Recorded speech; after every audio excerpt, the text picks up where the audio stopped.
সেই জাতি কখনো তার সাফল্যের চূড়ায় আরোহণ করতে পারে না। আমরা যদি আমাদের জাতীয় বীরদেরকে ভুলে যাই, আগামীতে যখন আবার এরকম স্বৈর শাসন চেপে বসবে, তখন জীবন দেওয়ার জন্য আনাস, মুগ্ধ,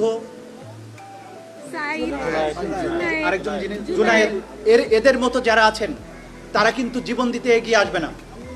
মনে রাখতে হবে, জীবন দেওয়ার জন্য এই জাতির শ্রেষ্ঠ সন্তানদেরকে আমরা উপস্থাপন করেছিলাম।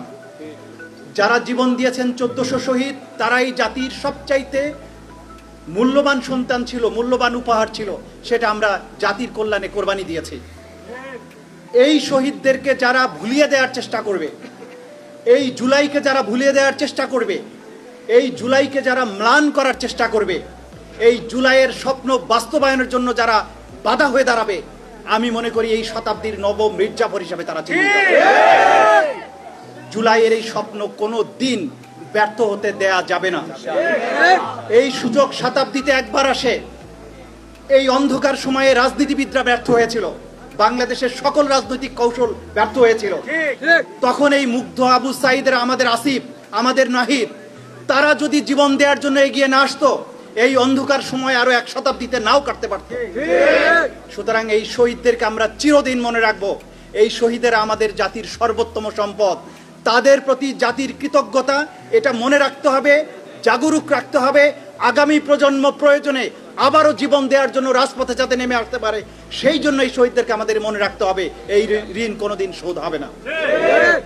আমি একজন প্রসিকিউটর হিসাবে, চিফ প্রসিকিউটর হিসেবে আপনাদের আশ্বস্ত করতে চাই, অপরাধী যারা ছিল তাদের বিচারের মুখোমুখি করা হয়েছে। বিশেষ করে চানখারপুলে 5ই আগস্টে যে 6 জনকে হত্যা করা হয়েছিল, তাদের বিচারের চার্জ গঠনের আদেশ হবে আগামী 14 তারিখে, এবং তারপরে 5ই আগস্টেই প্রথম সাক্ষ্য গ্রহণ শুরু হবে। এবং আমরা যারা নির্বিচারে পাখির মতো মানুষকে মেরেছে, প্রত্যেককেই বিচারের মুখোমুখি করবো ইনশাআল্লাহ। বিচার দৃষ্টান্তমূলক হবে, যাতে কেউ এইভাবে আমাদের সন্তানদের উপরে হাত তোলার দুঃসাহস আগামী এক শতাব্দীতে আর দেখানোর সুযোগ না পায়। আপনাদের প্রতি আমাদের কৃতজ্ঞতা। জাতি হিসাবে আপনারা আমাদের পাশে ছিলেন, আছেন।